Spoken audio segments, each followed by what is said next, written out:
não descartavam os materiais totalmente como se apenas fosse utilizado uma parte. Cada etapa do sisal ele era utilizado de alguma maneira e com o foco no sustento da família. Então, as rendas das vendas desse sisal e do que era, né, feito com sisal, como bolsas, tapetes, eles eram convertidos para a própria escola da região ou para outros fundos que colaborassem mesmo com o desenvolvimento social. E nessa questão da Sapelba, uma das coisas que chamaram mais atenção está na questão também da responsabilidade, que estão utilizando materiais que são recicláveis. Então, assim, eu, como uma pessoa formada em administração, eu pude sair da universidade com a visão de que existe, sim, maneiras sustentáveis para a gestão, né, das empresas ou organizações, sejam elas com fins lucrativos ou não. Para sintetizar um pouco, eu vou ler um pouco do resumo para ver se eu tenho mais alguma consideração a fazer. Só um momento. Eu vou falar novamente porque eu acabei não falando, mas esse eixo temático escolhido é o meio ambiente, sociedade e sustentabilidade. Então, as visitas técnicas no curso de administração possibilitam a ampliação de ensino-aprendizagem e proporcionam a conexão da teoria com a prática. A interação, interpretação, questionamentos e assimilação no decorrer do processo e nas discussões posteriores às observações fazem, né, as pessoas do curso de administração despertar o potencial das visitas técnicas na aquisição do conhecimento sobre sustentabilidade, qualidade e tecnologia. Compreender as finalidades dos processos usados nas empresas e nas associações é crucial para as tomadas de decisões organizacionais. Foram feitas análises, né, nos relatórios produzidos a partir da verificação in loco, diálogo com os gestores e os trabalhadores e os docentes da disciplina do período da graduação. Então, os autores, por exemplo, como Porter e Kramer, eles dialogam, né, sobre a responsabilidade social como fonte de inovação. E também eles trazem a questão, o Almeida e o Oliveira, eles destacam os desafios da sustentabilidade. Então, na visita à associação, por exemplo, foi possível identificar a relação com os reinvestimentos em projetos sociais, né, conforme eu disse. A fabricação de produtos também derivados do leite, que já é uma outra parte dessa empresa do Sisal, como eu falei. Eles utilizam esse lucro para os reinvestimentos e como oportunidade de renda.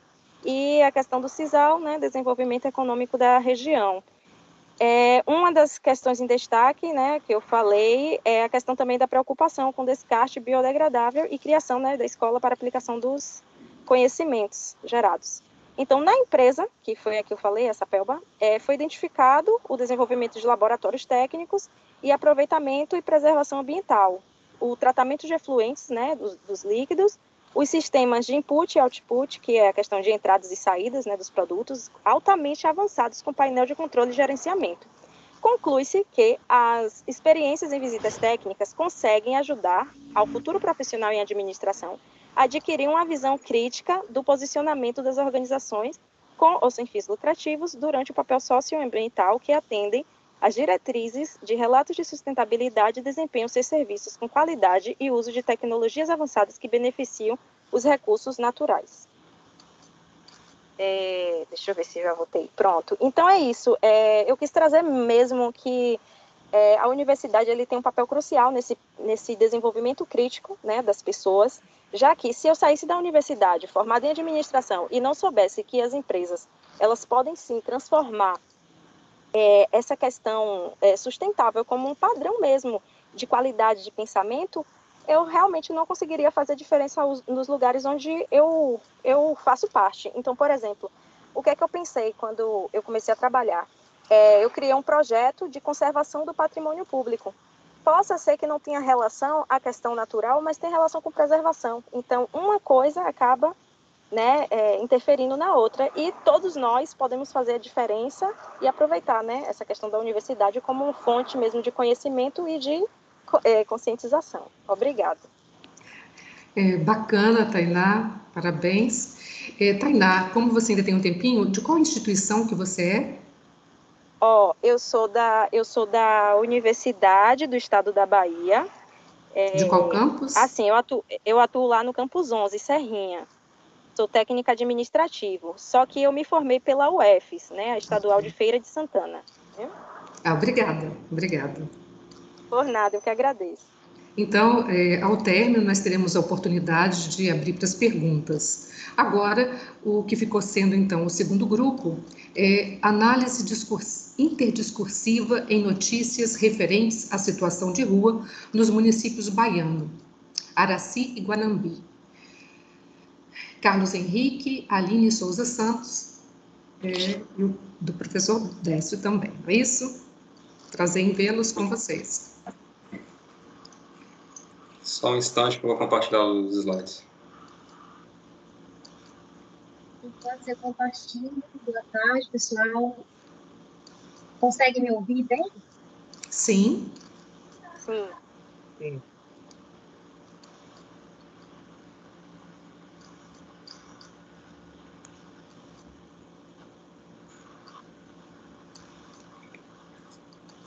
Apareceu aí? Sim. Boa tarde a todas as pessoas presentes. Este é um trabalho vinculado à pesquisa de iniciação científica realizada no ano de 2019, tendo como título Análise Indiscussível em Notícias Referentes à Situação de Rua nos municípios baianos Araci e Guanambi. Eu e a Aline, nós somos mestrandos do PPGL aqui no Campus 10 da UNEB, e Décio Bessa é o nosso orientador. Bom, o objetivo geral do trabalho é fazer uma análise interdiscursiva de notícias referentes à situação de rua em municípios baianos.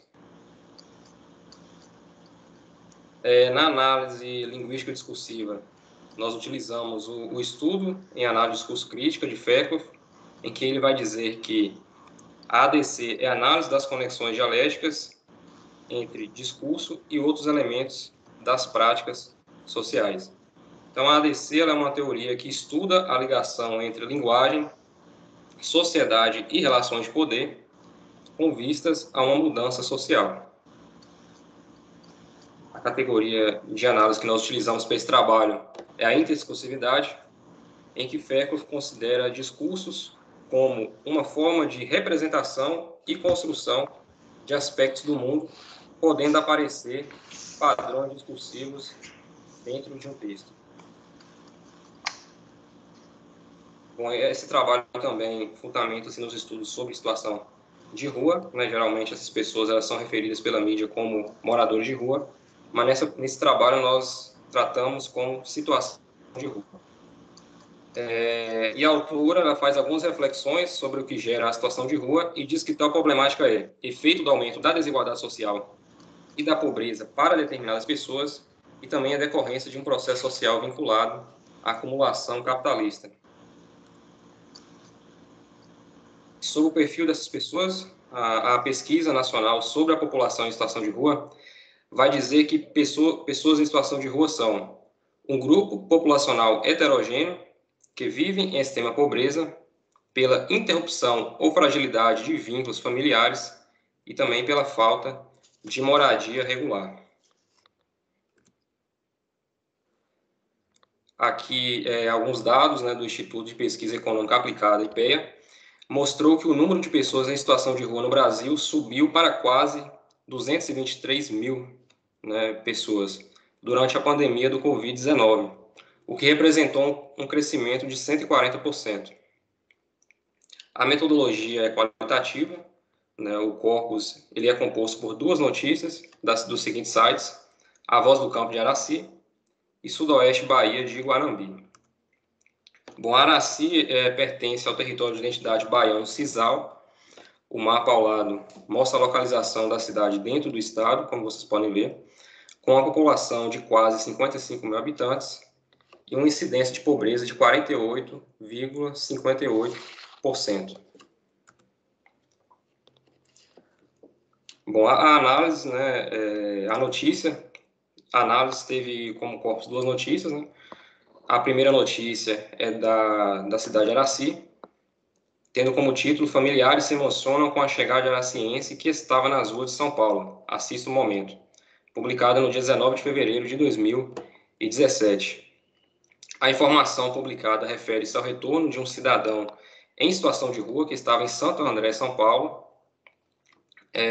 para a sua cidade, Araci, e ele estava lá em São Paulo em busca de seus familiares da cidade de Araci e foi reconhecido por um amigo dos familiares que mora em São Paulo, né, que logo entrou em contato com o site A Voz do Campo.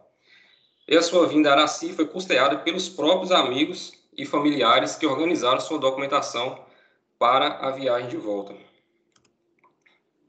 A análise teve como base, né, a categoria analítica da interdiscursividade, que permite identificar aí os discursos, né, presentes no texto, e a interação entre eles. Nesse trecho aparece o discurso de assistência, né? Esses discursos eles podem ser nomeados. A comunidade araciense e familiares de José Arnaldo Santos Carvalho, que estava nas ruas de Santo André, São Paulo, viveram momentos de muita emoção com a chegada do araciense na tarde desse sábado 18, na cidade de Araci.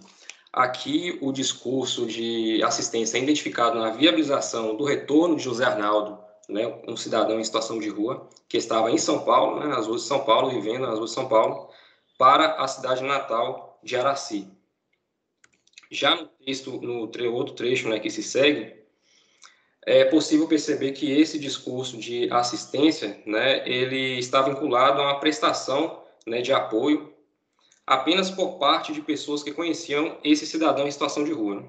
Então, de acordo com informações, várias pessoas foram importantes e tiveram sua parcela de colaboração para a vinda de Arnaldo, desde os meios de comunicação, que contribuiu na mobilização dos familiares, a funcionária da Câmara de Vereadores de Serrinha e várias pessoas de São Paulo.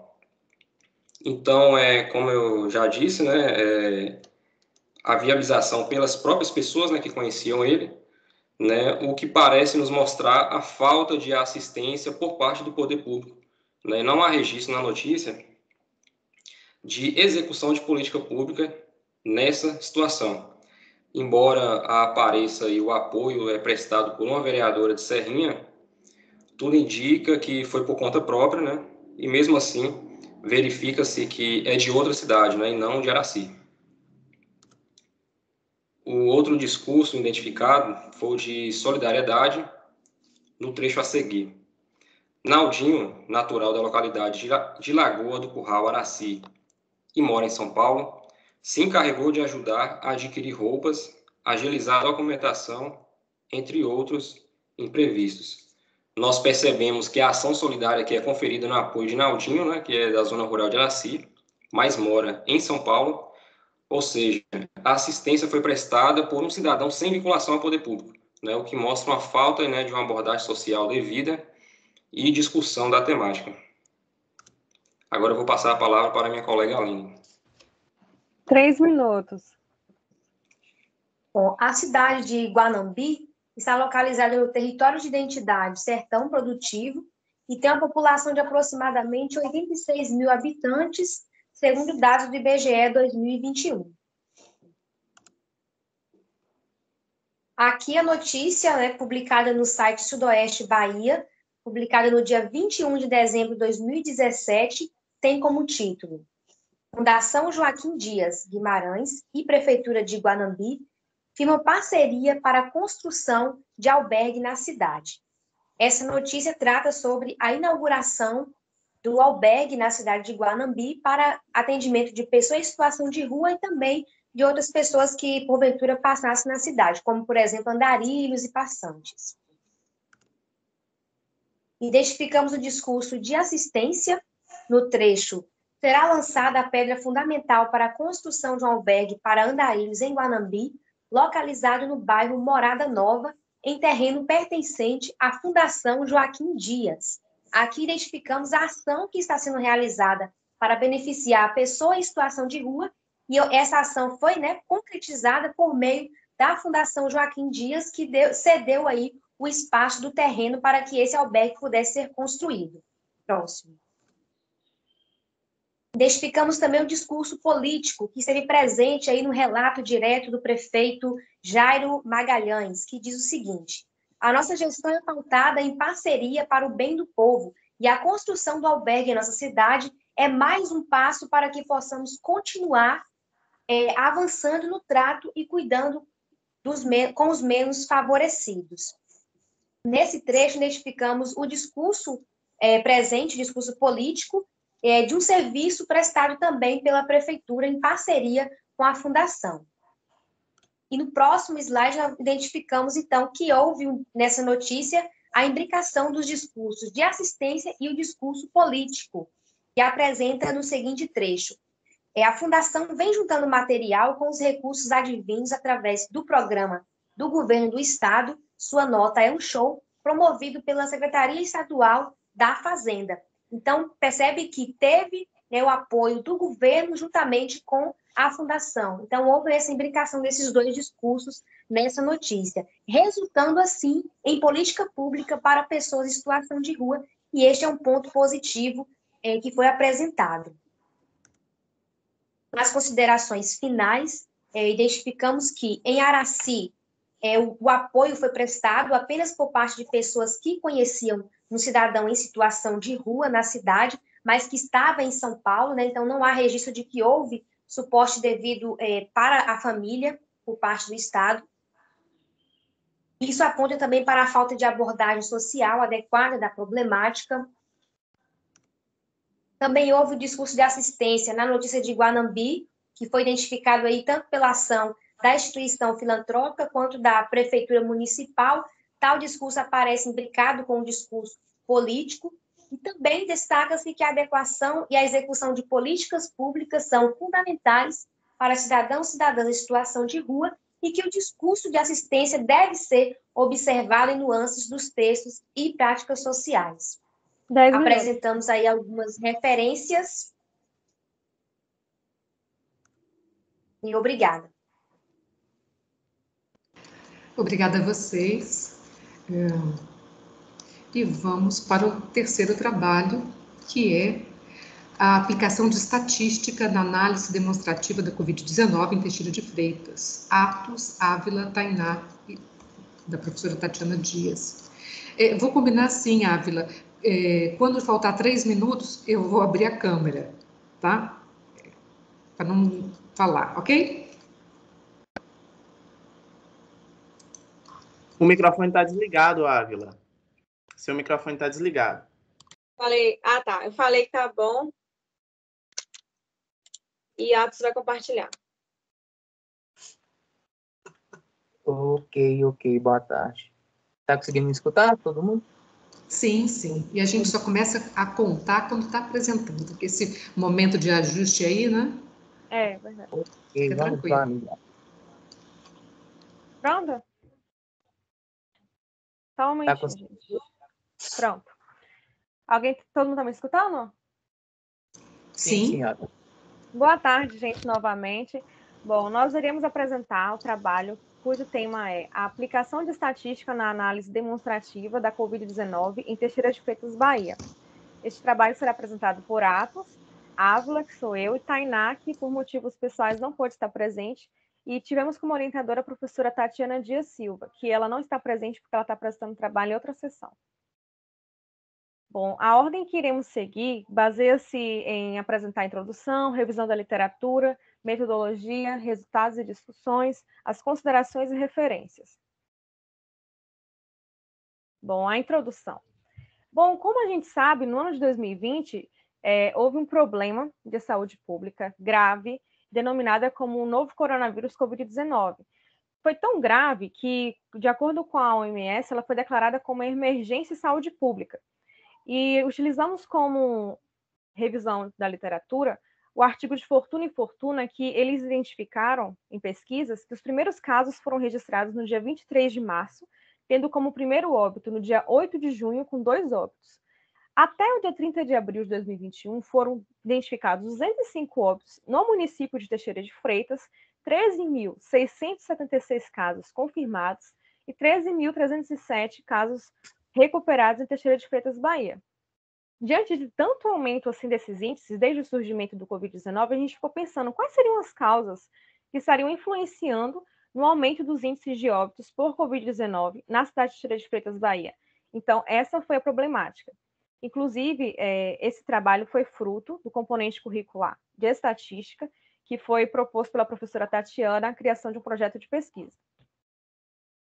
Nós temos aí como objetivo geral, analisar a oscilação dessas quantidades de óbitos. Nós buscamos aí entre um período de junho de 2020 até março de 2021. Então, durante todo esse período foi analisado essa quantidade de óbitos, quais foram os meses que tiveram alta, quais foram os meses que tiveram baixas, e elencamos aí algumas possíveis causas que aumentaram ou diminuíram a quantidade desses óbitos. Com objetivo específico, nós aí levantamos alguns dados, buscamos esses dados através de avaliações. Essas avaliações foram dos próprios boletins gerados pelo site, pela Prefeitura de Teixeira de Freitas. Paralelo a isso, como objetivo, nós comparamos também os índices de contaminados e recuperados. Para isso, nós utilizamos alguns gráficos para poder ter uma percepção um pouco mais viável. Apresentamos também alguns conceitos de estatísticas, como a Ávila disse, foi para uma disciplina de estatística, nós relacionamos aí a frequência absoluta e a frequência acumulada, e, por fim, como objetivo específico, utilizamos aí a conscientização, um dos nossos objetivos das pessoas. Essa conscientização se deu através de informes e algumas manchetes. Bom, como complemento da revisão da literatura, a gente utilizou alguns artigos, por exemplo, cujo autor era Cavalcante e et al., 2020, que ele constatou que no mês de dezembro de 2019, no país da China, identificou-se o novo coronavírus denominado como Covid-19. De acordo com o artigo de Fortuna e Fortuna, eles identificaram também o início da Covid-19 no Brasil. Pesquisamos também sobre as medidas de contenção do vírus, com o autor Aquino, início da Covid-19 em Teixeira de Freitas, Bahia, por meio e boletins epidemiológicos pelos sites da própria Prefeitura, e medidas de enfrentamento de acordo com o Congresso Nacional. A metodologia. Bom, a nossa metodologia ela foi dividida nesses blocos. Primeiramente, o bloco é objeto de estudo. Qual foi o nosso objeto de estudo? A análise demonstrativa da Covid-19 em Teixeira de Freitas, Bahia. O grupo estudado foi toda a população de Teixeira de Freitas. Os tipos de dados buscados foram com base nos boletins epidemiológicos da Covid-19. A forma de coleta de dados foram coletados pelo próprio site da prefeitura, do município. Os procedimentos foram divididos da seguinte forma: a coleta de dados de óbitos, contaminados e recuperados, construção de tabelas e gráficos com base nos conteúdos aprendidos no componente curricular e a confecção dos informes, que tinha como intuito alertar a população. E como é que esses dados foram analisados? Pela construção de tabelas e gráficos, utilizando os conceitos da estatística e análise dos informes construídos. Então, essa foi a metodologia. Inclusive, é importante salientar que essa pesquisa foi documental, porque ela foi extraída de dados originais do site da Prefeitura de Teixeira de Freitas. Aí nós temos alguns dados que nós conseguimos obter através dessa pesquisa e utilizando, como já foi dito, alguns conceitos da estatística. Primeiro, nós temos aí o gráfico, onde nós levantamos a quantidade de óbitos durante todo esse período, de junho de 2020 a abril de 2021, onde foi analisado cada mês a quantidade de óbitos. Nós temos aí todos os meses, então é perceptível aí o aumento, o decréscimo, quais foram os meses que tiveram maior índice de óbitos, quais foram os meses que tiveram menor índice. Que, inclusive, rapidinho, foram meses que têm feriados simbólicos: dezembro, janeiro, fevereiro e maio, março e abril. Sim. Logo após, tivemos também uma análise, aí, um demonstrativo da quantidade de contaminados pela Covid-19. Nós utilizamos aí esse gráfico de barra. Vale destacar novamente que todo o gráfico é referente a esse período específico, de junho de 2020 a março de 2019 a março de 2020. Terceiro gráfico aí, nós temos demonstrativo dos dados de recuperados pela Covid-19 em Teixeira de Freitas, também nesse mesmo período aí, de junho de 2020 a março de 2021. E, por fim, nós começamos a fazer essa relação. Nós utilizamos aí um gráfico de linha, onde nós relacionamos aí a quantidade de recuperados com a quantidade de contaminados. Quando você utiliza esse gráfico de linha, você percebe aí uma simultaneidade, você percebe que o crescimento, houve muito próximas linhas de crescimento, você percebe que, de acordo com como foi aumentando a quantidade de recuperados, assim também a quantidade de contaminados. Você percebe uma semelhança significativa aí. E, por fim, nós fizemos uma avaliação nesses períodos. Os períodos que houve a maior crescente na quantidade de óbitos foram períodos em que nós pegamos algumas manchetes, períodos em que estava acontecendo na cidade de Teixeira de Freitas para que houvesse esse crescimento exponencial. Então, nós pegamos algumas manchetes assim bem significativas, no qual nós atribuímos a um dos motivos, um possível motivo, uma possível causa desse aumento. Nós tivemos aí uma manchete onde, na cidade de Teixeira de Freitas, algumas aglomerações por parte da população em si, a polícia militar agindo em torno disso aí, e nós percebemos que eram períodos bem relativos ao crescimento, onde você percebe naquele gráfico, ó, a mesma data que houve o crescimento em dezembro. Então, a gente percebeu isso. E levantamos aqui como resultados algumas possíveis causas, que foram aglomeração em bares, várias manchetes, como a gente viu, aglomerações nas campanhas eleitorais, foi um período de campanha eleitoral, tanto do governo brasileiro, quanto eleições municipais para prefeito, vereadores. Durante esses períodos, logo após esses períodos, a gente percebe esse crescimento na quantidade de óbitos e também na quantidade de contaminados, aglomerações em estabelecimentos e festas clandestinas. Bom, já vi que a professora ligou a câmera aí. A gente está quase terminando. Os informes, que foram os informes para poder alertar a população. O primeiro, a gente pode ver que são orientações de como usar a máscara. Se você está tossindo, espirrando, o que você deve fazer? O segundo, a gente já utilizou o gráfico que a gente conseguiu elaborar com base nos dados dos boletins. E aí a gente colocou também para não aglomerar, porque é constatado que em períodos desses meses de feriados está havendo aumento. E a gente colocou o nome da nossa equipe com as iniciais do nome de cada autor, equipe educativa ATH. Pode ir, Adson. O outro, ele, conforme as orientações da OMS, os procedimentos para auto-isolamento pela Covid-19, se você foi identificado com o vírus. E o último, o kit essencial que você deve ter na bolsa. As considerações que a gente tem é que esse tema ele foi muito relevante, porque eu não sei se tem alguém aqui que perdeu algum familiar pela Covid-19, mas a gente sabe que houve muitas mortes em todo o país, em todo o mundo. Então, a gente quis trabalhar com esse tema, que foi o foco principal do ano, né? Carregou o ano inteiro praticamente, por estar representando o atual cenário crítico de saúde pública devido ao novo coronavírus, Covid-19, e também por se tratar de problema social. E uma das razões, por nossa parte, foi alertar essa população de Teixeira de Freitas, Bahia, sobre a gravidade desse vírus e as causas que favorecem o crescimento do registro de óbitos recorrentes da doença. Pode ir, Adson. Inclusive, ainda assim, com esses índices, ainda há cidadãos que ainda desconsideram as recomendações impostas pela OMS, e com base na nossa apuração dos dados, a gente vê que houve uma curva de aumento dos óbitos e contaminados em determinados períodos desse ano, ou seja, faz todo sentido. Então, o nosso único intuito foi instigar a reflexão do cidadão perante todas essas ações em tempos de pandemia. E as referências, né, os sites de comunicação, e o site da prefeitura, o Canva, inclusive os informes foram feitos pelo Canva. Muito obrigada por assistirem a nossa apresentação. Tá, nosso contato. Obrigada a vocês. Um trabalho muito importante, de muita seriedade, e apesar de também nos remeter a esse contexto que a gente ainda está vivendo. Passamos, então, para o grupo As práticas pedagógicas desenvolvidas pelo NAP para o ensino de monitoria de fração com uma estudante surda, um relato de experiência. Boa tarde a todos. Só um instantinho que eu já vou compartilhar aqui, tá, a tela, mas de antemão gostaria de parabenizar os colegas que apresentaram anteriormente. E só um instantinho. Pronto.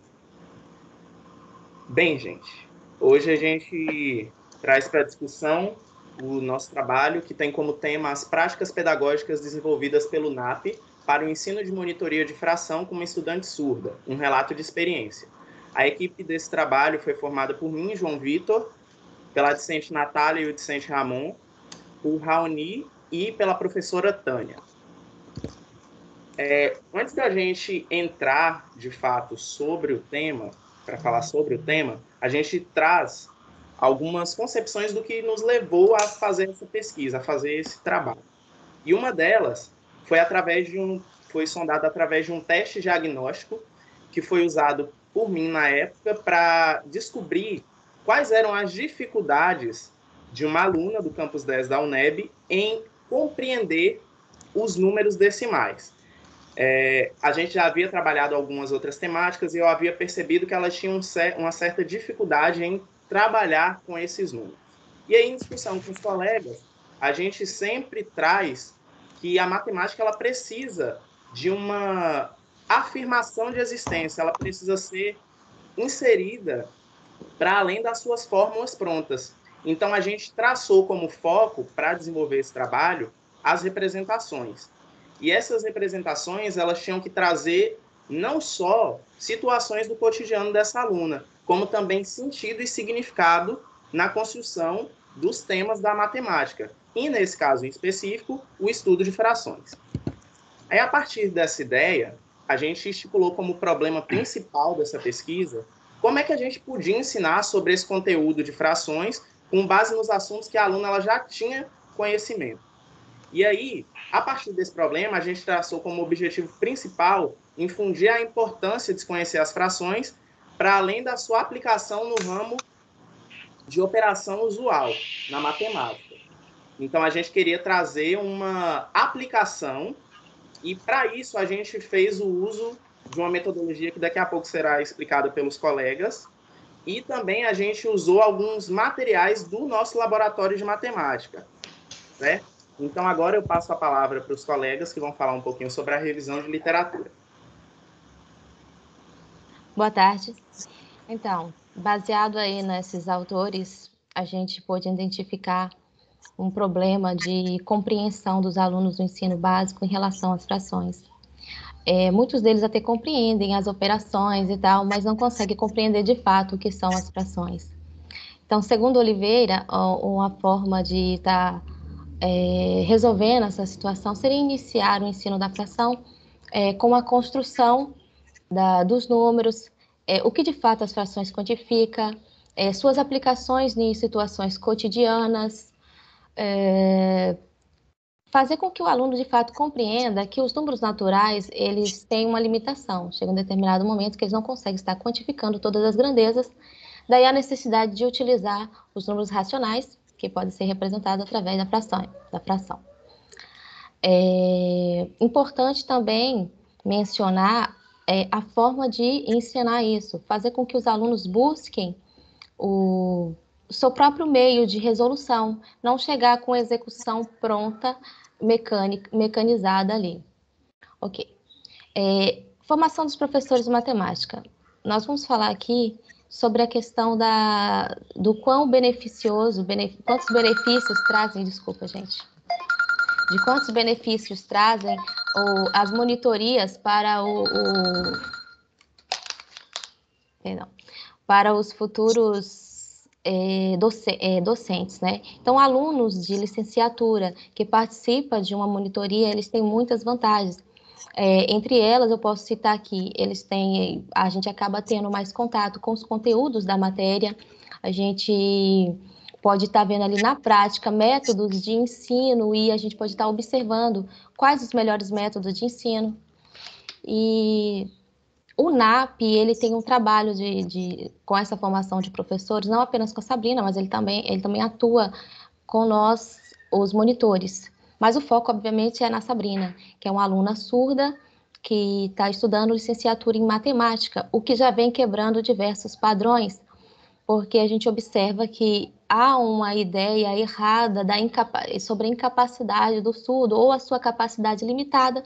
Acredita-se que o surdo só pode estar atuando na docência se for para ensinar a língua de sinais, o que é uma coisa totalmente errada. A gente trabalha com a ideia de que o surdo, a ideia correta de que o surdo ele é totalmente capaz e apto a aprender e a ensinar qualquer coisa, assim como o ouvinte.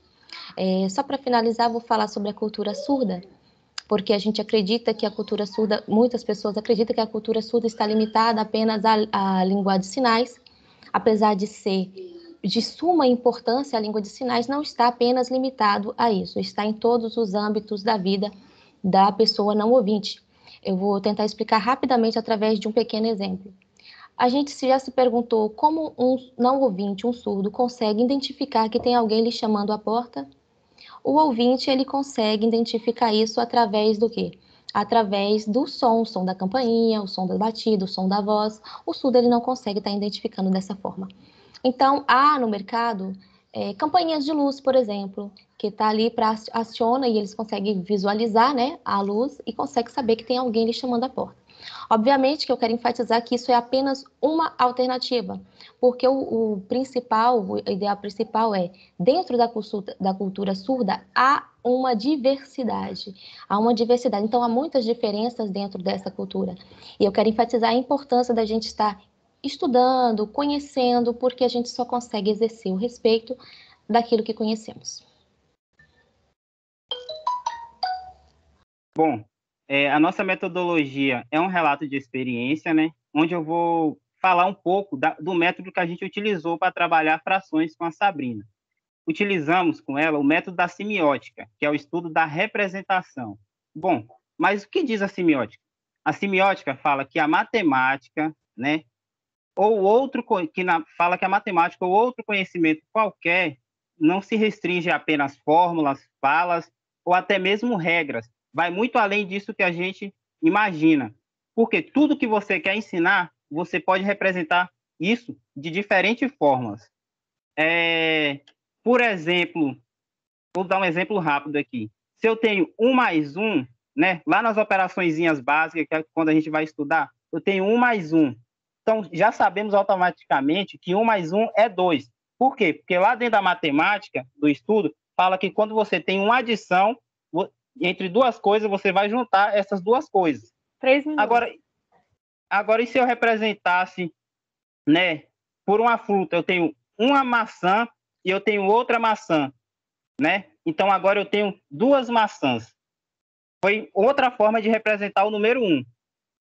Partindo desse estudo da semiótica, começamos a trabalhar esses tópicos que estão visíveis aí nos slides, né? Que foi, explicamos ela como organizar as frações, as leituras das frações e as operações, né, com as frações.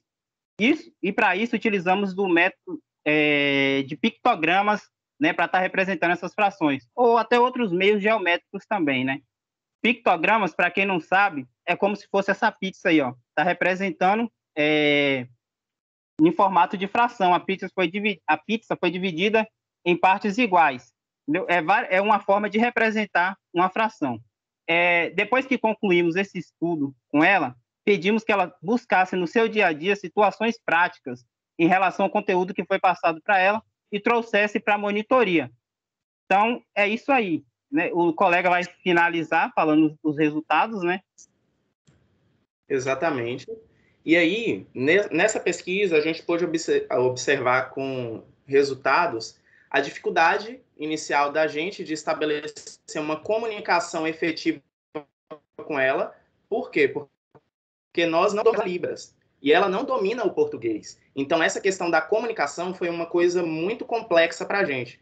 Então, a gente precisou buscar bastante, a gente precisou literalmente trabalhar com questões que envolvessem o visual, que é o forte, o visual e o sensorial. Então, essas representações acabaram sendo como uma luva para esse processo.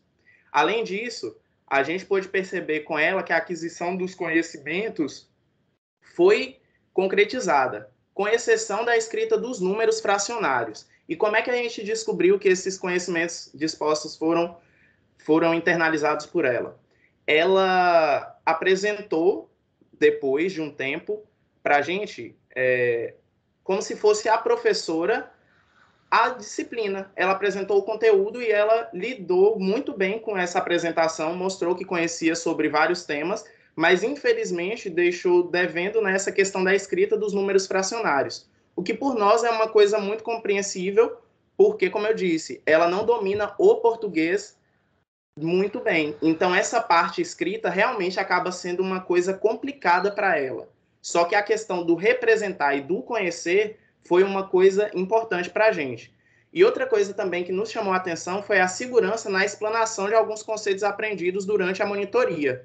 Porque como a gente está formando ela para ser uma futura professora de matemática, ter essa segurança, principalmente no que tange a acertabilidade da coisa, era um fator que ela não tinha antes e que ela se apropriou durante essa monitoria. E foi uma coisa que foi muito importante para a gente, porque ela tinha muita dificuldade de expressão e, a partir desses momentos que a gente foi tendo, ela teve maior desenvoltura e começou a confiar mais no seu trabalho. Claro que toda dúvida ela realmente dizia que não sabia ou errava e a gente dizia que estava errado e ela aceitava, mas mesmo com essas questões limitantes, ela conseguiu desempenhar um ótimo papel nessa questão.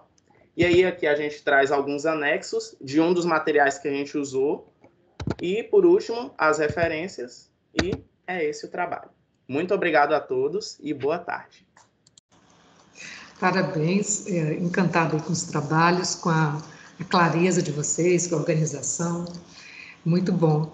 De fato, essa inovação da interdisciplinaridade, pelo menos de apresentar, né? Nem todos têm a interdisciplinaridade, mas a possibilidade da gente conhecer realmente é gratificante e fico muito orgulhosa de vocês, alunos, com a desenvoltura, com a organização, muito bom. E vamos para o próximo, as TICs e o lúdico na educação literária, o TikTok como ferramenta de ensino. Matheus, Alan, Ana Clara, Anne Carolina, Daniele Rodrigues, Milene Nascimento. Boa tarde, estão conseguindo me ouvir? Sim. Boa tarde a todos e todas. Boa tarde a todos. Boa tarde.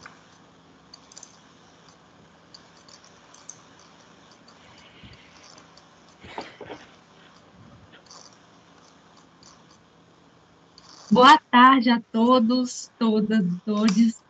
Nós somos os discentes do curso de Letras, Língua Portuguesa e Literatura da Universidade do Estado da Bahia, Departamento de Educação Campus X. Viemos, por meio desse trabalho, desse breve relato de experiência, apresentar um pouco uma de nossas atividades enquanto estamos inseridos no PIBID Núcleo Multiletramentos. O trabalho vem com o título As TICs e o lúdico na educação literária, o TikTok como ferramenta de ensino.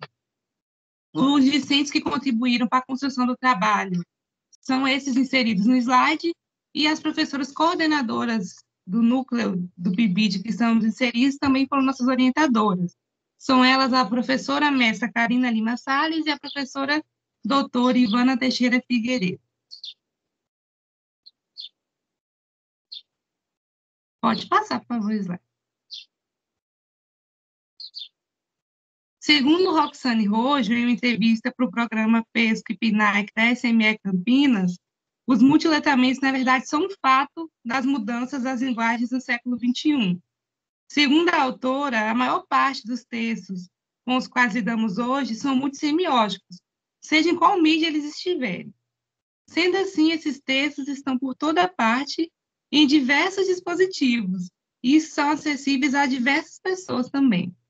Para tanto, esses textos exigem não mais apenas o letramento da letra, ou seja, devemos desenvolver, enquanto educadores e educandos, uma leitura crítica também nas outras linguagens presentes nesses textos.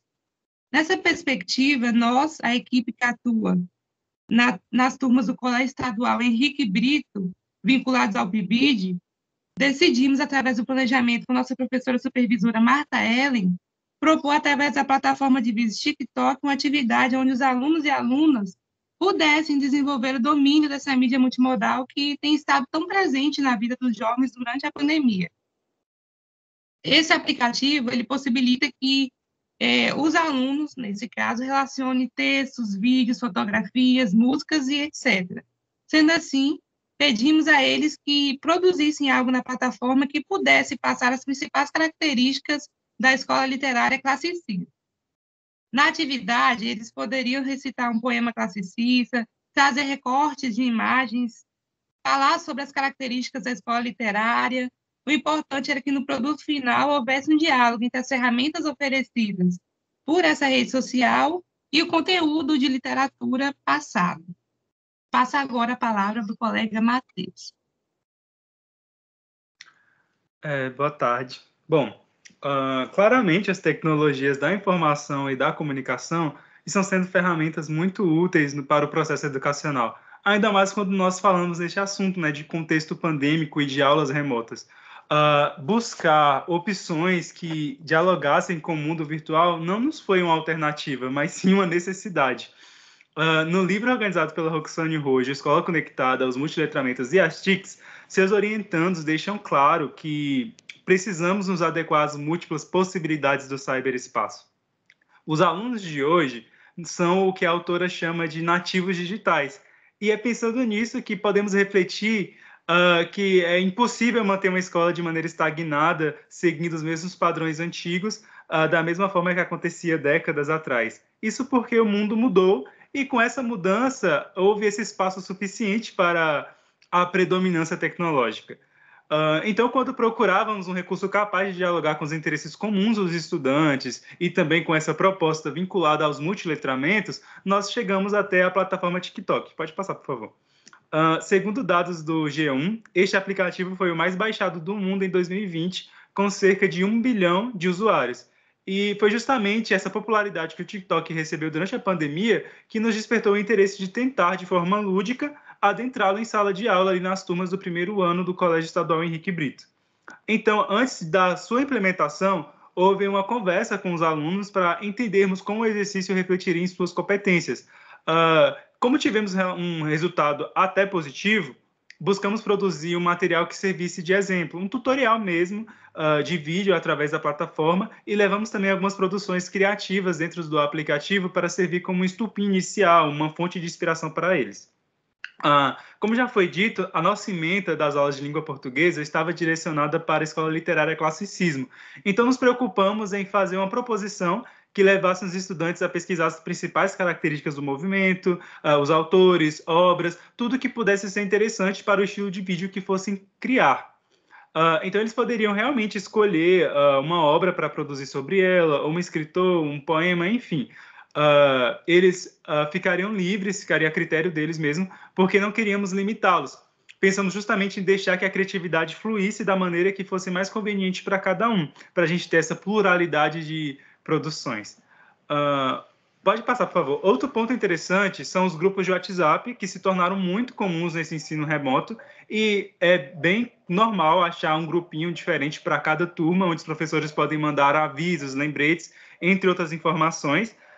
E também aproveitamos este recurso para melhorar nossa comunicação. E fazemos alguma dessas imagens, como está aqui inserida no lado esquerdo do slide, e imagens que dialogassem com essa perspectiva de TikTok mesmo, essa pegada moderna, e que estreitasse esse caminho com a perspectiva dos estudantes, sabe? Com aquela visão de mundo que eles têm também. Aqui no lado direito do slide, temos um material que foi produzido, né, para fazer essas perguntas, esse contato com eles, se essa plataforma proporcionava todos os recursos que eles achavam interessantes para o exercício. E, a gente buscou usar essa estética justamente para fazer um ambiente verdadeiramente convidativo e confortável, até porque a timidez, né, quando você fala em vídeos e os alunos terem que produzir esses vídeos com eles e enfim, eles podem se sentir um pouco inseguros. Então, nosso intuito foi justamente fazer com que o ambiente escolar se tornasse algo que eles pudessem se sentir confortáveis em compartilhar suas produções com os colegas sem nenhum receio ou preocupação. Agora eu convido o colega para dar continuidade à nossa pesquisa. 3 minutos.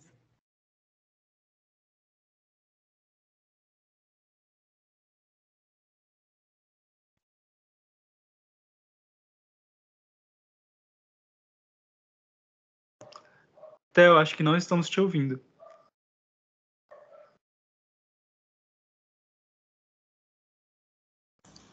O microfone não está fechado?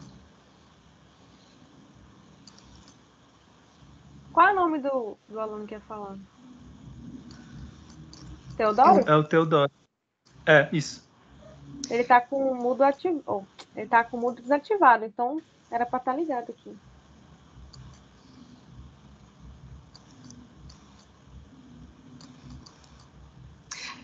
Teodoro, você está nos ouvindo? Tenta acionar o seu microfone que está desligado.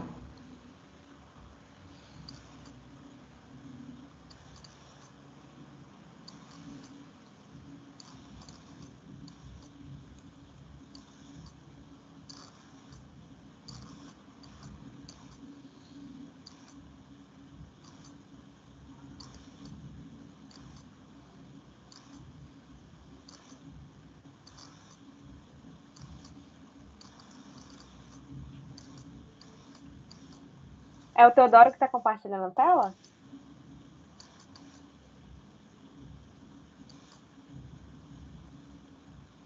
Isso mesmo. Vocês não têm como falar com ele no privado porque ele parece que não está falando. Pode ser algum outro problema de conexão ou chamar o telefone.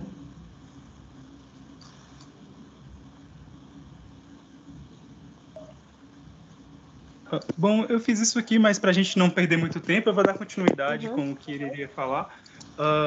Bom, nosso diálogo foi justamente esse que eu mencionei para vocês. Nós aplicamos essa atividade, esse exercício, e nos surpreendemos com os vídeos que os alunos produziram, porque cada um colocou muito da sua personalidade neles. Eles conseguiram exteriorizar bastante o que sentiam também. E a gente ficou realmente contente em perceber que eles tiveram esse interesse de pesquisar sobre o classicismo, que era o nosso foco principal, e compreender também as suas principais características e conhecer autores e obras maravilhosas. Então, logo após o encerramento desse exercício, nós fizemos um feedback com eles, para que cada um pudesse comentar sobre a produção do outro e falar o que gostou, o que achou interessante. Alguns até mencionaram a possibilidade de compartilhar mesmo em suas redes sociais, porque a gente levou algumas pessoas que fazem esse trabalho de produzir vídeos humorados, mas também que tem essa pegada de educação, vídeos educativos também. Então, realmente, nós acreditamos que o lúdico é muito importante quando nós falamos de ensino, porque isso colabora intrinsecamente com o processo de aprendizagem de cada estudante. Nós agradecemos a atenção de todos e nos colocamos à disposição para responder qualquer dúvida posterior no momento das discussões. Muito obrigado. Muito bacana. Eu tenho fé nessa moçada aí que propõe e faz e se aproxima tanto, né, com essas outras linguagens. E a gente tem aprendido muito com vocês, com os alunos do ensino básico, né, indo em busca do que nos aproxima. E bacana também, né, essa integração do antigo classicismo e o moderno, e o contemporâneo. Muito bom. Vamos para o próximo trabalho, Assimetria Linguística em Contexto Institucional, uma análise à luz da linguística forense, com João Vitor e da professora Krishna. Boa tarde. Vocês conseguem me escutar certinho? Sim. Certo, eu vou compartilhar a tela aqui, então.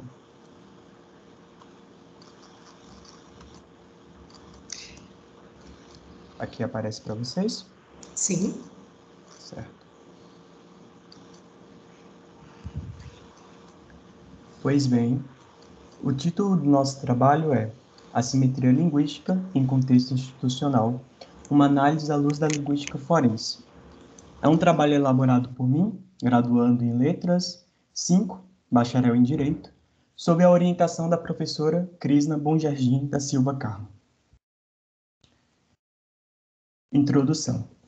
A língua é essencial ao direito, tanto para seus códigos legais, cujo conteúdo, leis e normas, são descritas por meio de uma língua, quanto pelo fato de que a língua oral e ou escrita é a ferramenta essencial à realização das atividades da lei, seja no despacho do juiz, seja numa audiência de ação penal, na qual os envolvidos são instados a falar.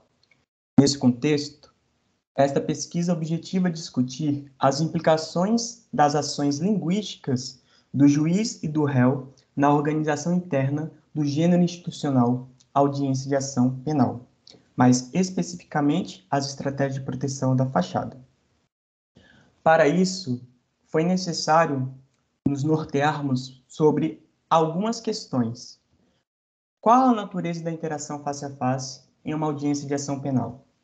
Como a simetria jurídica é estabelecida dentro da audiência de ação penal?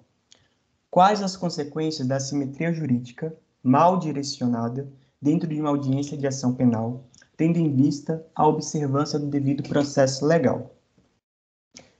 Para, através dessas questões, objetivarmos explicitar em termos quantitativos a distribuição dos turnos de fala entre os participantes envolvidos na audiência em foco, discutir em termos qualitativos as consequências dessa distribuição para o resultado da interação em foco e identificar os itens linguísticos selecionados responsáveis pela constituição e desencadeamento das estratégias de proteção de fachada dos participantes principais da audiência, que são o juiz e o réu.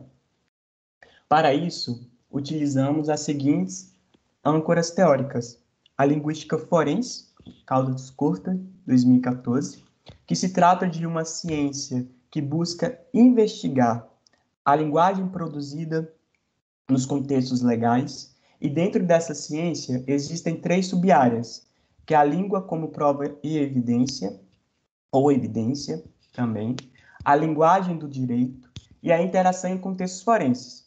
Este trabalho está ancorado na interação em contextos forenses, porque, através dessa sub-área, é possível examinar pontos de assimetria na linguagem produzida entre os participantes nos rituais de conversação nos espaços legais. E, através disso, utilizamos também a audiência de ação penal enquanto gênero legal. Então, temos Drew e Heritage, 1992, Marcuski, 2011, no intuito de qualificar a audiência de ação penal enquanto um tipo de gênero textual, porque a esse gênero existem especificações que são suficientes para que os falantes que buscam atender às suas necessidades linguísticas dentro desse gênero reconhecer a audiência, ou seja, a produção linguística dentro de uma audiência de ação penal é específica e própria. Tem a questão da formalidade, tem a questão de todo um ordenamento composto por regras próprias específicas. Então, a conversação, o ritual conversacional de interação nesse espaço se distingue das conversas em outros espaços, seja em outros ambientes institucionais ou em conversas cotidianas. E para investigar essa questão da assimetria entre os participantes que compõem esse ritual de conversação, utilizamos também os postulados de Goffman a respeito das estratégias de preservação da fachada, cuja qual nos ancoramos nas estratégias uso agressivo da fachada, o processo corretivo e o processo de evitação. A metodologia optada foi a linguística de corpos, porque envolve não só a coleta e exploração de corpora, conjuntos de dados linguísticos textuais criteriosamente coletados para servir à pesquisa de uma língua ou variedade linguística, como também a exploração da linguagem por meio de evidências empíricas processadas via computador. Sardinha 2000. Utilizamos o concordanciador Anticonc, Lauras 2017, e os dados do qual temos esses excertos que foram examinados no intuito de encontrar assimetrias linguísticas, advém de uma transcrição oficial do processo que tem como principais protagonistas o ex-juiz Sérgio Moro e o ex-presidente da República, Luiz Inácio Lula da Silva. As etapas metodológicas da pesquisa: a fundamentação teórico-metodológica, levantamento, triagem e tratamento do referencial bibliográfico e digital, captura e transformação dos dados de pesquisa, transcrição oficial do processo em foco, compilação do corpus para manipulação no concordanciador Anticonc e análise de dados. Num primeiro momento de exame sobre o processo, podemos perceber que a própria organização do rito audiência de ação penal é suficiente para gerar assimetrias na produção linguística que é decorrente a esse gênero textual. Ou seja, como podemos observar nessa imagem, a figura do juiz está centralizada acima dos demais participantes, né, que são jurados, advogados, promotores, enfim, acima, em uma posição que favorece a ele uma produção linguística confortável quando comparada ao réu, que já está em um espaço inferior e sobre ao redor dos outros, com os outros participantes ao redor. Então, essa organização já é suficiente para ter uma certa assimetria na produção linguística. Através dessa análise sobre a transcrição oficial da audiência de ação penal aos dados quantitativos, nas 4 horas de audiência, 1.600 turnos de fala foram produzidos. Desses 1.609, réu produziu 624 turnos de fala, que corresponde a 38,8%, júri 586 turnos de fala, que corresponde a 36,5% dos turnos de fala produzidos durante a audiência, DEF, que são os advogados de defesa do réu, 188 turnos de fala, e MPF, 211 turnos de fala. Ou seja, réu e júri já produzem mais turnos de fala que os outros participantes da audiência. Ainda sobre os dados quantitativos, dos 586 turnos de fala produzidos por júri, apenas 25 é utilizado para conduzir a audiência em foco. Os 561 correspondem a outras estratégias linguísticas utilizadas durante o rito conversacional. Júri utiliza o uso agressivo da fachada, 20%, processo de evitação, 6,8%, e o processo corretivo, 5,9%, totalizando o número de estratégias de proteção da fachada, 32,6%. Enquanto o réu utiliza uso agressivo da fachada, 22,2%, processo de evitação, 8,4%, e o processo corretivo, 3,4%, no total de 33,2%. Ou seja, a produção linguística, tanto de júri quanto de réu, comparado aos outros participantes da audiência, já tem pontos assimétricos quanto à produção dos turnos de fala e à utilização das estratégias de proteção da fachada. E, através disso, pode-se afirmar que, no corpus observado, os princípios de assimetria linguística dentro do contexto do gênero institucional é mantida, tendo em vista o comportamento dos participantes da audiência, sobretudo juiz e réu. Entretanto, constatou-se também que, considerando a função de condução da audiência no sentido de coletar provas junto ao réu, o juiz da audiência em questão assume preponderantemente posicionamento inquisitivo ao atacar, mesmo que indiretamente a fachada positiva de réu, através do ataque à DEF. Diante disso, podemos afirmar que o juiz extrapola seu papel institucional, politizando a audiência. Essas são as nossas referências, e muito obrigado. Parabéns, João Vitor. Linguística também é apaixonante, a linguística forense é bem interessante. O fato de você ser bacharel em Direito, né, já traz mais propriedade. Bom, e agora eu vou aqui compartilhar o meu conteúdo e vamos... Muito obrigado. Instante.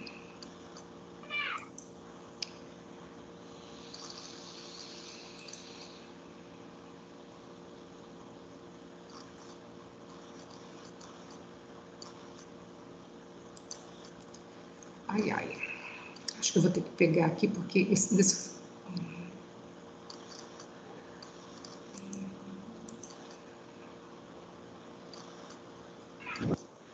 Ficou diferente aqui para mim, acho que eu vou ter que pegar o que eu tinha, como sempre, né?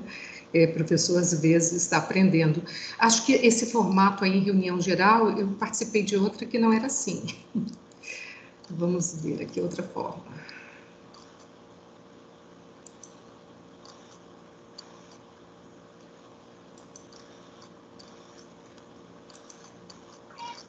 Enquanto a professora está ajustando alguns detalhes, só falar que quando tiver o momento de fala, eu não sei se todos têm acesso ao chat, mas que a gente vai usar a política de levantar a mãozinha para poder coordenar o poder de fala, tá bom? Vocês estão vendo o slide? Acabou sendo de um outro formato. Aparece para vocês? Tá ótimo, professor. Ok. Esse trabalho, Niket, uma história de poligamia e questões de gênero. Essa linda que vocês veem aí no slide é a grande Paulina Tiziane, que recentemente recebeu o prêmio Camões, uma grande honra para escritores que produzem língua portuguesa. Eu sou professora Jaqueline Laranja Leal Marcelino, de Letras em Inglês, e pesquiso escritoras afro-americanas com interface com escritoras africanas e afro-brasileiras. E hoje eu vou trazer para vocês esse trabalho, que é um recorte, né, de um trabalho maior.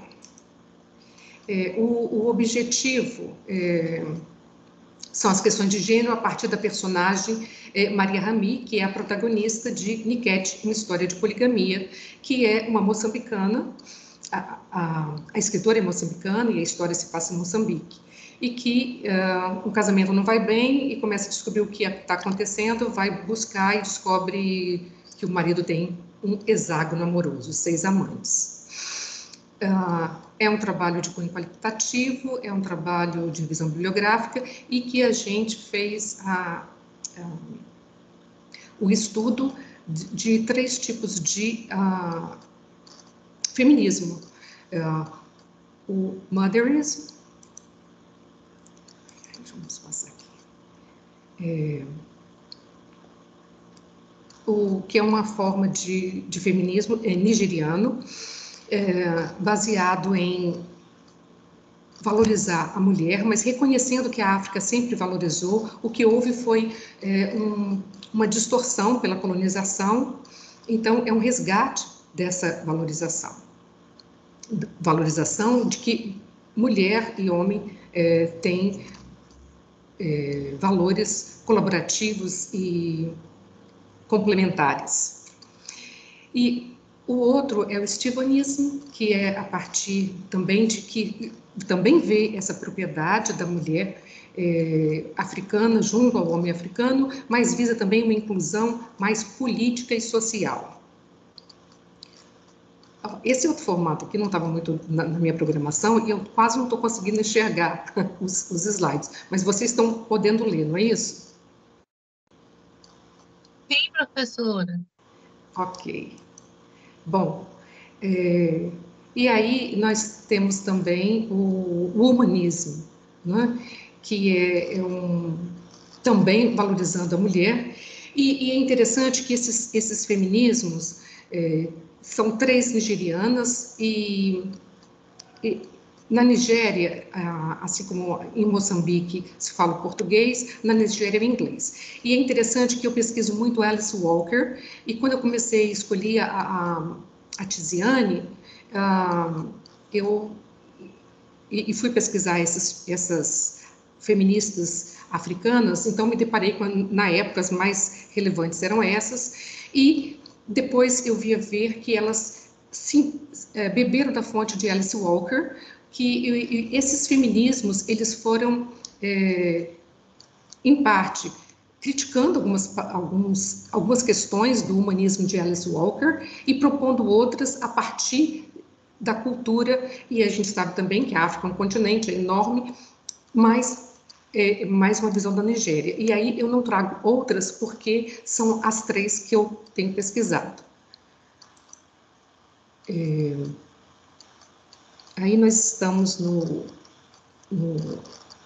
aí fala sobre o humanismo de Alice Walker, que é tão bacana que a gente pensa assim, não sei se vocês já ouviram falar, é muito traduzido como mulherismo, né? Fica parecendo meio sem nexo, mas o humanismo de Alice Walker, que é um dos pioneiros que começa a construir a questão, o arcabouço teórico, né, dessa visão de feminismo. Mas, na verdade, a gente tem que entender que o feminismo ele vai se criando por vivências. Mas, então, ele vem de uma frase que as mulheres dizem para a menina: você já é uma mulher. E esse você já é uma mulher é muito poderoso. É engraçado que a gente não tem, não me recordo assim, da gente ter para as meninas para dizer: você é uma mulher. A gente ouve até falar assim: você é forte como homem, você faz isso como homem, como se a mulher não tivesse esse valor. Então, o humanismo surge disso porque é um hábito de falar: nossa, você está madura, você está decidida, você está potente como uma mulher. Isso, ainda que seja uma menina bem jovem. Agora, a citação está impossível para eu ler, e como eu tinha testado antes, por favor, alguém poderia ler para mim essa citação? É o trecho "Você está agindo como uma mulher"? Vamos passar para o... não. O casamento é isso mesmo? Isso, agora já é o texto literário. Olha, gente, eu vou passar para os textos literários porque é uma parte mais relevante e assim a gente pode comentar. Por favor, lê para mim. Tá.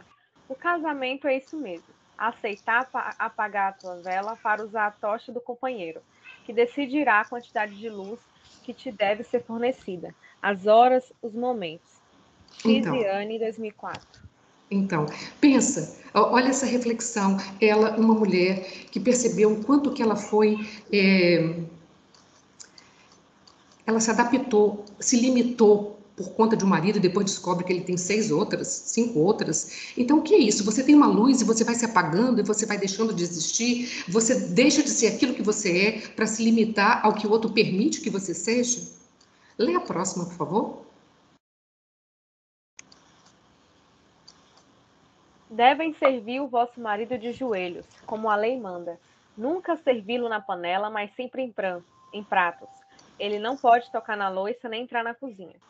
Tem uma outra, é para ler logo também? Não, então, olha essa daí. Essa daí fala de tradições. Olha que o homem não pode entrar na cozinha, o homem não pode tocar na louça. É uma maneira de não participar, como se aquilo não compete aos homens. Então, o que vai sendo modificado, o que vai sendo perpetuado é que o homem não pode, que faz mal. Chega a ser engraçado no livro. Lê a próxima, por favor. Tá, 3 minutos. Quando servirem galinha, não se esqueçam das regras. Aos homens se servem os melhores nacos, as coxas, o peito, a moela. O seu prato deve ser o mais cheio e o mais completo, para ganhar mais forças e produzir filhos de boa saúde, pois sem ele, família não existe. Aí nessa parte, aí privilegiando o quê? A parte melhor é para os homens. Vamos passar para o próximo, porque é a parte mais interessante. Eu vou continuar pedindo que você leia, Ávila.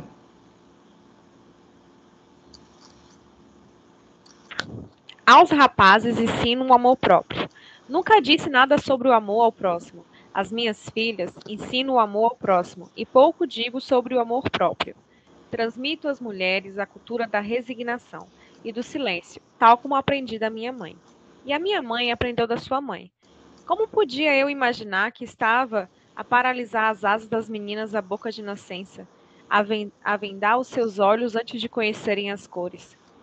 Então, olha que escrita potente e como que ela vai refletindo a partir do contato com mulheres, que ela acaba fazendo a amizade, ela acaba chamando para próximo e através dessas andanças por Moçambique, ela vai saindo daquele mundinho fechado e passa a reavaliar a sua própria vida.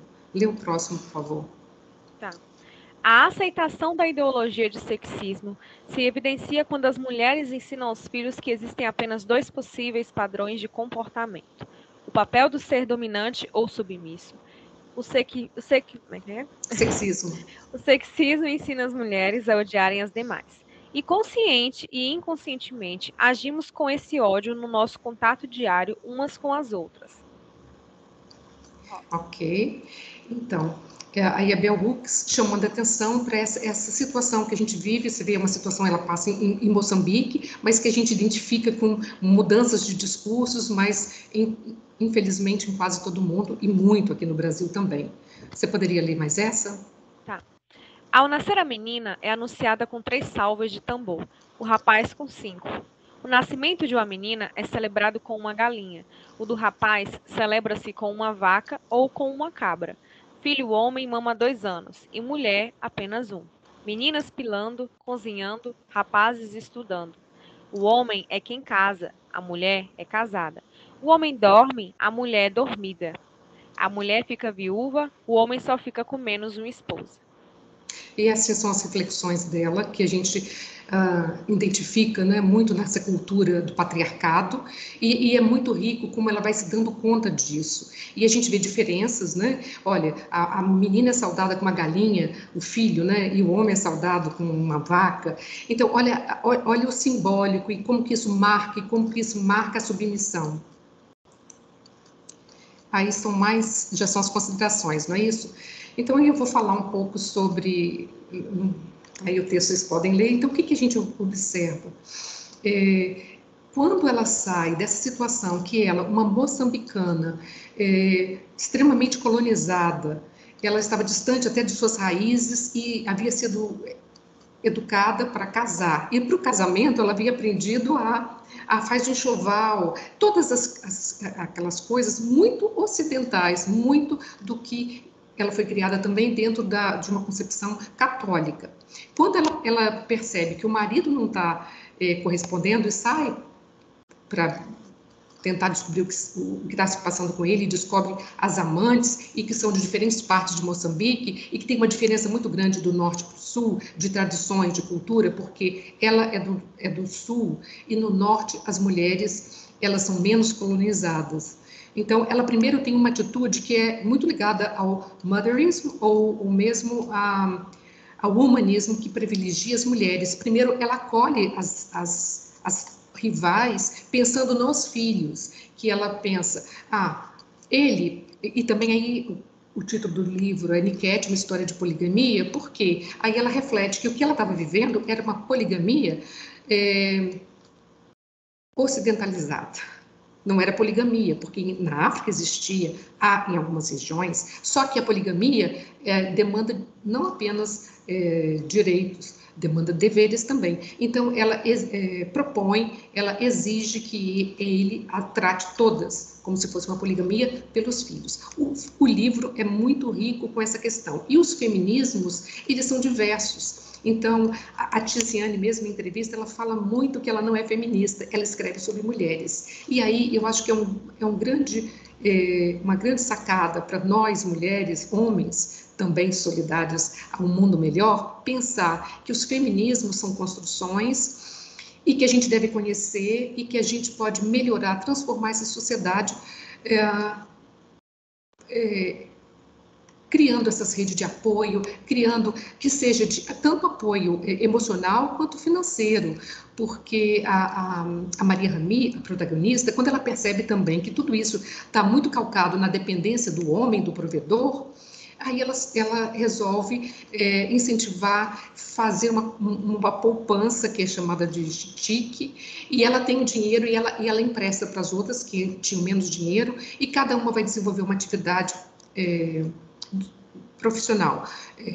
Muitas são ligadas ao comércio. O comércio em Moçambique é uma área bastante forte, as mulheres são reconhecidas como grandes comerciantes. Então, a partir disso, ela dá um apoio emocional, dá um apoio financeiro, assim, todas visando uma liberação. Então, é uma grande metáfora do que é possível pela sororidade. E aí a gente tem todos esses feminismos que a gente pode identificar, e a gente pode dizer que os feminismos são plurais, e assim como a gente identifica um pouquinho de cada, um e outro, às vezes vê o outro como radical, mas o que a gente vê é que quando há um diálogo entre várias mulheres, o sentimento de liberdade e a chance de conseguir essa liberdade e essa segurança que anda tão frágil, né, é um alento.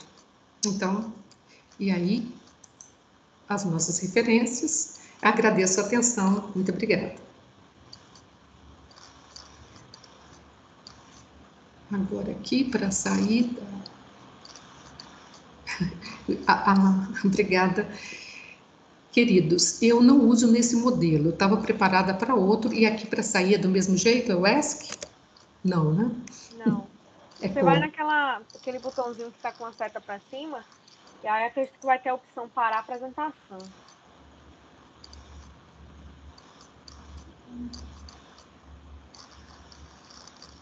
Não estou vendo, não. Alguém talvez... que compartilhou poderia estar dando alguma dica? Parar a gravação.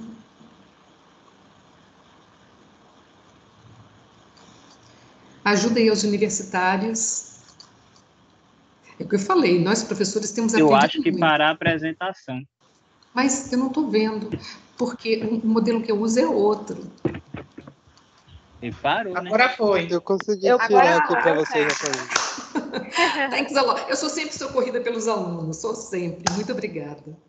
Bom, gente, nós tivemos uma tarde maravilhosa. E aí, vocês podem levantar a mãozinha, quem quiser fazer uma pergunta, um comentário. Isso mesmo.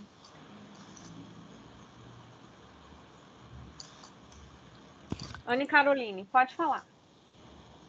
Oi, gente, boa tarde. Eu fazia parte do grupo, né? Eu acabei tendo um imprevisto e vocês não conseguiram me ouvir. Eu, como saí da chamada, né? Foi um bug. Eu também não ouvi o que o Matheus disse, mas eu faço parte do grupo sobre as TICs e o lúdico na educação literária, o TikTok como ferramenta de ensino. E como conclusão mesmo, é que a experiência foi um sucesso, né, visto que os alunos eles demonstraram uma facilidade no manuseamento do aplicativo e suas ferramentas, utilizando de aspectos multimodais na produção, como a imagem, o som, a animação, dentre outros recursos. E eles se sentiram confortáveis em compartilhar o seu processo de criação, comunicando o que gostaram e o que mudariam nas suas produções, e implicando uma evolução crítica e criativa nos alunos, né?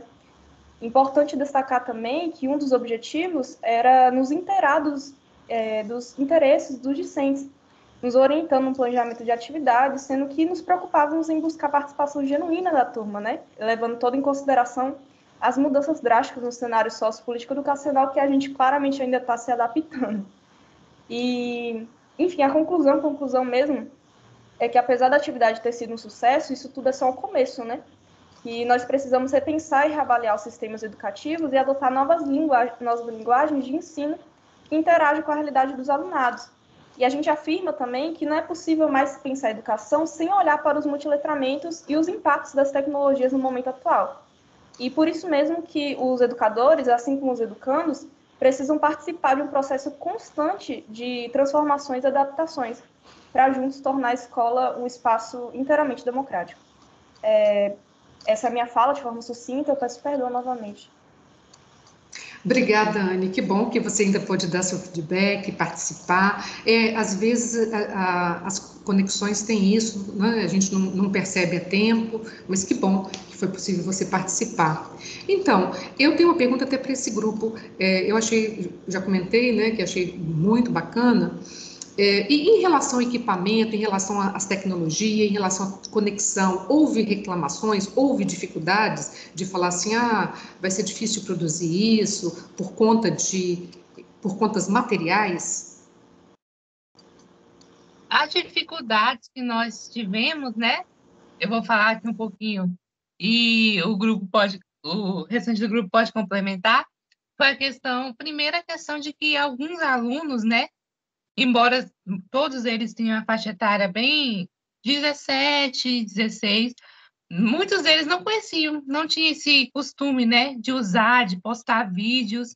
Como a gente trabalhou com eles de forma remota, teve também a questão de que muitos eram tímidos, então eles ficaram preocupados na questão de ter que aparecer no vídeo. Mas a gente foi tentando explicar para eles que não necessitava aparecer, e a gente montou um tutorial também, né, ensinando eles a produzir, a manusear a ferramenta do TikTok, né?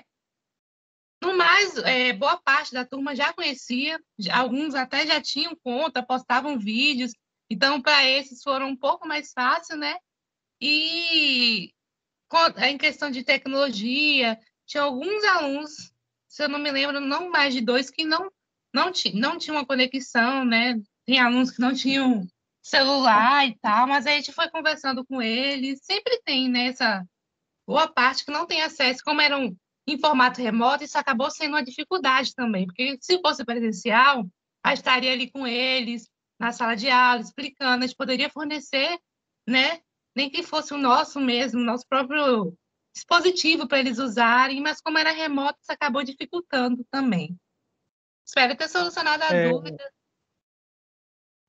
Só para complementar um pouco a resposta do Alan, tivemos só uma dificuldade leve até com uma das estudantes, que ela disse que não simpatizava com a plataforma do TikTok. Ela disse que, bom, ela podia fazer esse trabalho de vídeo, né? Só que ela preferia usar um outro aplicativo de preferência dela. E nós não impedimos, porque a gente queria esse exercício multimodal mesmo, trabalhar multiletramentos, e se ela conseguiria fazer uma produção semelhante com outra plataforma, não tinha por que impedi-la. E outro ponto interessante é que nós temos, nessa turma que a atividade foi aplicada, temos um estudante especial, que ele tem, se não me engano, síndrome de Down, né? E aí a gente teve que dar uma atenção maior, e como a mãe dele sempre participa das aulas também para poder instruí-lo, a gente orientou para ela, e ela foi fazendo uns passo a passo com ele ali, mas no ritmo mesmo, para poder concluir essa atividade. Então, ela mandou uma vez, ainda não era exatamente a proposta que a gente queria, porque ela estava falando sobre a literatura de forma geral, e a gente foi explicando sobre essas diferenças que temos de classicismo, quinhentismo, e aí achei bem bacana essa interação, porque a mãe, de qualquer forma, aprendeu também durante as aulas. Ela que até então não tinha todo esse conhecimento, ainda mais quando a gente fala nessas aulas de língua portuguesa, e ela buscou essa adaptação, ela buscou conhecimentos novos para aprender e ajudar o filho dela a aprender também. Foi uma coisa que a gente achou bem interessante nesse exercício. A professora Cristiane quer falar e a professora Jaqueline está com o microfone desligado. Parabéns aos trabalhos, né? Eu acho que esse CEPEX está com um processo de trabalhos muito ricos, né, de apresentação, e que nos faz refletir bastante, e eu, de maneira diferenciada, mas também não menos importante, cada um dos trabalhos nos trouxe importantes reflexões com relação às políticas públicas, aos letramentos, às metodologias, né, aos currículos, ou seja, temas extremamente importantes e necessários para a gente que é da área de formação de professor. E aí eu quero trazer uma reflexão muito grande, que até eu coloquei hoje de manhã no grupo da sala onde a gente apresentou, é que não cabe mais, até essas apresentações têm nos mostrado isso, que essa fala de discurso neutro, e o palestrante da manhã de hoje colocou de maneira na discussão étnico-racial, né? Essa fala de discurso neutro não existe, né? Essa fala de que a gente ser apolítico é que eu estou no processo correto. Não! A situação que está posta aí, ela tem que ser, de fato, nos tirar da nossa zona de conforto e a gente tomar um posicionamento, sim, diante de tudo que está posto. E essa fala final de Jacques, com relação a essas questões do feminino, das questões de preconceito com relação à mulher, isso tudo, é também mais uma forma da gente poder lidar com isso. Então, aqui cabe uma reflexão que todas as apresentações, seja do ponto de vista da estatística, seja do ponto de vista com relação às metodologias, ou seja, qualquer uma nos faz refletir que a gente precisa sair desse discurso morno, discurso de apolítico, e nos colocar diante de uma sociedade extremamente diversificada, heterogênea, e que não cabe mais nenhum discurso morno de que eu sou apolítico, eu não tenho nada, porque até o silenciamento é um posicionamento político, tá? Então, eu só queria deixar mais essa reflexão parabenizar todos os trabalhos, né? E eu não sei se dá tempo, porque a gente fica agoniada quando a falar final de Jaque, me lembrou muito de uma amiga que eu fui visitar, não agora, foi em 2019, eu sou de Salvador, e ela se aposentou, e aí eu fui visitá-la na casa dela lá em Salvador, e ela está aposentada, o marido também, com netos e tudo. Aí quando eu cheguei na casa dela, ela com expressão cansada, assim, aquela coisa assim de... Aí e ela é uma pessoa viva, toda, né, antenada com as coisas, e ela é uma professora, é uma professora aposentada. E aí, o que eu vi lá foi aquela cena, nada contra, mas eu estou colocando as coisas quando a gente começa a olhar de longe. Ela aposentada, os filhos, os netos, né, a pia empilhada de coisa, ela na cozinha, o marido e os filhos tomando bebida, drink e tudo, as noras cuidando dos bebês, sujavam uma coisa, jogava na pia e eu só de olho naquela situação idealizada, porque para mim é idealizada, familiar. Aí almoçamos, todos se recolheram, marido foi descansar, os filhos foram descansar porque tinha bebido cerveja, e ela na cozinha limpando os pratos do que tinha sido o que levou a manhã inteira e o almoço. Eu achei aquela cena extremamente... Eu nem sei, eu ia dizer um termo aqui agora, mas eu nem vou dizer porque não é apropriado, sabe? Isso me incomodou profundamente. Eu fui ajudá-la no processo, mas eu vejo o quanto isso há uma construção nossa de que mulher é esse papel e como ela estava silenciada e diferente da mulher que trabalhava, da mulher... Então, assim, esse discurso, ele precisa ser modificado e somos nós, mulheres, que basicamente solidificamos essa coisa idealizada, sabe? Então, acho que isso precisa desconstruir. Eu, antes de sair da casa dela, eu disse assim, amiga, estou muito feliz de lhe ver, que fazia algum tempo que eu não lhe vejo, mas eu lhe confesso que eu estou um pouco decepcionada com você. Ela regalou o olho para mim assim, eu disse, amiga, eu penso que você era uma mulher mais vaidosa, mais ativa, né? Hoje eu vejo uma mulher silenciada, uma mulher que não tem um protagonismo dentro de casa, a não ser esse papel que é construído apenas para a mulher. Ou seja, as noras cuidam dos filhinhos, ela, como a mais velha, lava os pratos, limpa tudo, e os homens vão deitar e descansar porque tomaram drink. Isso me incomodou muito. E uma coisa que eu pensei eu não quero isso para mim, de forma nenhuma. Então, eu deixo essa reflexão, que a gente precisa... não estou desconstruindo a família, eu só estou colocando os papéis que a gente tem dentro dessa família e como a gente pode ressignificar esses papéis. Tá bom?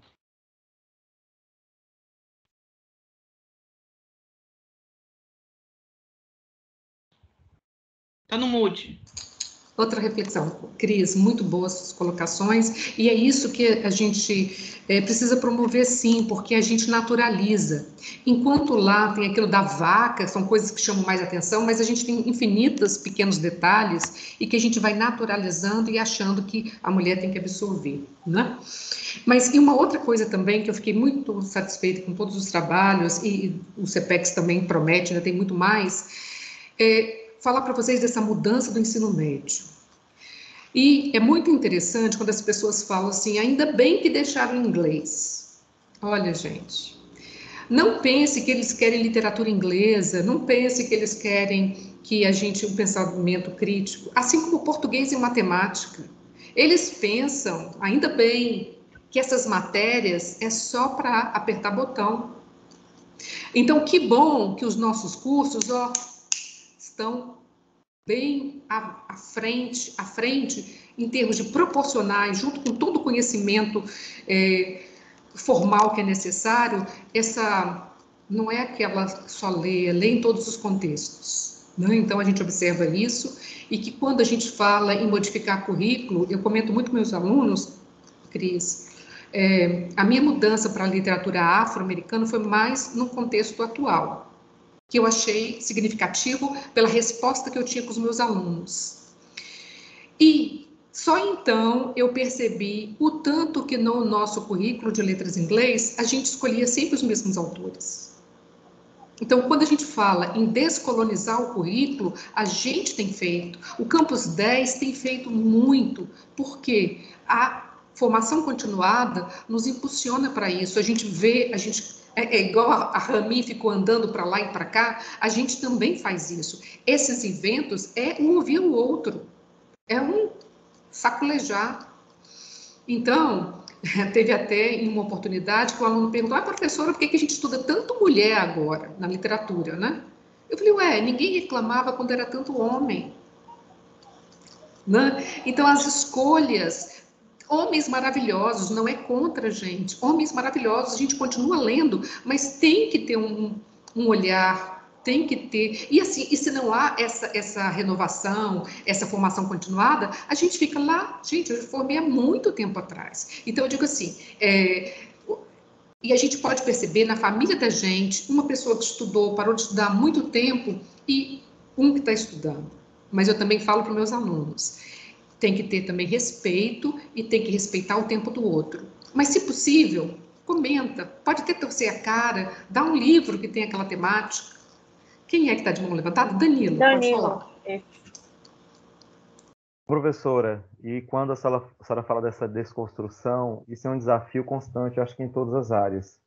E eu sou professor de História, na educação básica, e todos os dias eu tento desconstruir uma série de coisas que foi colocada ali e perpetuada durante muito tempo.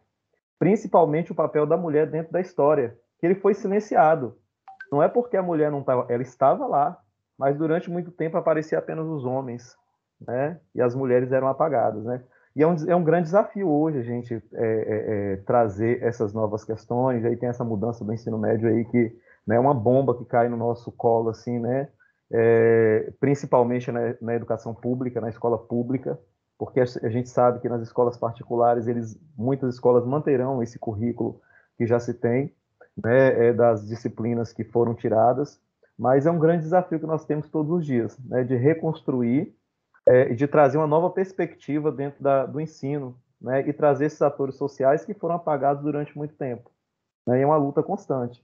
E a UNEB, né, e eu percebo isso, né, que essa nova geração de professores, ela tem buscado fazer isso, fazer com que esse estudante, que agora, outrora, será professor, né, traga essa reflexão crítica dentro da educação básica, que é a base, né, que vai prosseguir aí. Obrigada. Só quero falar essa colocação aqui do Danilo e essa questão que vocês colocaram do ensino médio. A gente tem que... O ABNCC está aí como política pública, mas independente de qualquer coisa, a gente tem que fazer uma contraposição ao que está posto. Não aceitar o que está posto aí, porque eu acredito que a gente ainda vai mudar isso novamente, porque do jeito que ela está, não está bom. Então, a gente transformou, aí teve uma contraposição que é mais forte, porque tem um poder político e dominante, que tem dinheiro, voltou uma tentativa de retroceder isso, mas a gente tem que impulsionar para mudar isso novamente e não aceitar. E essa contraposição a gente tem que fazer na sala de aula, no nosso dia a dia, e o pessoal que trabalhou com TikTok também olhar a ferramenta não apenas como ferramenta, mas uma prática social diferenciada, ou seja, do mesmo jeito que eu estou lá recebendo, olhando o TikTok, eu tenho que aprender que vídeo é aquele que eu estou vendo, que situação está sendo passada ali, que está indo de frente, impactando essas questões sociais em que a gente vive. Então, isso precisa também ter uma leitura crítica que a gente está com dificuldade aí de fazer, mas é preciso a gente remodelar isso e fazer uma contraposição do que está posto. E esse olhar crítico é importantíssimo para a desconstrução dessa política social que está aí opressora, uma política social que não faz fazer a mudança em relação às minorias, só simplesmente afastando elas, marginalizando novamente. Sim, gente, pelo horário, né, nós já estamos, passamos já do teto, finalizando, né, e só para comentar também que, olha, o trabalho em situações de rua, quantos conhecem essa expressão e usam situação de rua? Como é que chamam as pessoas que estão na rua? Como é que são totalmente invisibilizados, não é? Então, a gente vê, assim, são muitas questões que foram trazidas hoje e que, com certeza, vão ficar ainda martelando na nossa cabeça, né? Isso é muito bom. Muito obrigada a todos, muito obrigada pela compreensão aí das ajudas aí para a professora que precisou de ajuda. Mas isso é muito bom, essa troca, e eu me sinto muito à vontade com vocês. Eu queria fazer um teste aqui. Tem que tirar foto, né? Exatamente. É ligar as câmeras para a gente fazer um registro. Aí o pessoal vai ligando para mim ver se vai aparecendo aqui mais janelas. Até então só tem 3. Danilo, Matheus. Tá aparecendo mais. Podem ligando mais aí. Isso, agora tá pegando forma. Não estou conseguindo ligar. Tá ligada a minha? É você? Não, Sinoeli, ainda não. Ainda não estou conseguindo ligar. Não aparece ainda não. Peraí, deixa eu ver. João Vitor não nos deu a honra de vê-lo. Pessoal que tá com a câmera ligada, dê um sorriso. Vou tirar um print aqui. Pronto. Eu queria tirar também, mas eu não consegui. Não, mas calma aí. Agora quem ligou desliga. Vai desligar. E quem não estava com a câmera ligada vai ligar novamente. Gente bonita. Mas Atos não está aparecendo seu não rosto. estou conseguindo, gente. Que raiva. Vixe, Sinane. Não. Ô, Atos, vou ligar a minha aqui e meu colega Atos vai tirar uma foto. Porque eu não apareço. Para a gente está parecendo cortado, Ávila e Atos. Como se estivesse mal posicionado. É porque tem que ligar mais... Sobe a câmera. Pode ligar mais câmeras aí. Bota ela para ligar. Quantos estão com a câmera ligada? A Ávila também está cortada. A minha não abre, não. Quem estava com a câmera ligada antes, podem ligar. Eu só estou vendo 3. Eu só também. Estou vendo 3. Eu também. Porque talvez não esteja conseguindo, Jaqueline. Porque eu também não estou conseguindo abrir a minha. Sim. Foi porque a maioria estava com a câmera ligada. Mas tem muita gente. Tem 19 pessoas. Ligar todo mundo? Pode ligar todo mundo. Oi. Eu tiro print e todo mundo abre a câmera para ficar de boa. Já fechei a minha, aqui eu consigo visualizar. Aí quando você começa a abrir, um monte de gente fica melhor. Isso, agora melhorou. Vai, tem pessoas agora. Tem uma opção galeria grande agora. Falta gente ainda. Cadê, pessoal? Pronto, Atos. Fora, 3, 2 e... Foi. Eu me arrumei toda para vir para cá e não está aparecendo. Que pena, Sinoeli. Mas vai aparecer você de chapéu aí, não aparece os ícones? Tira outra. Eu preferia estar no ícone, porque está de cabelo solto aqui. Tira outra aí, Tá, vou tirar. Mas sabe que tem uma coisa? Tem 9 pessoas só. Eu mudei a galeria, para mim tá aparecendo. É isso mesmo. Para mim tá aparecendo 10. E Noélia não tá aparecendo. A senhora está abrindo, eu não estou conseguindo abrir. Tá. Mas Danilo, vocês pode abrir. 3, 2. Opa. Foi, gente, tá bom. Pronto. Registro. Ai, que raiva. Muito obrigada a todos. E o CPEX continua. A gente se encontra nas próximas sessões. Tchau. Vou parar a gravação. Tchau, gente. Parabéns. Parabéns a todos. Tchau, gente. Muito obrigado. Tchau. Obrigado.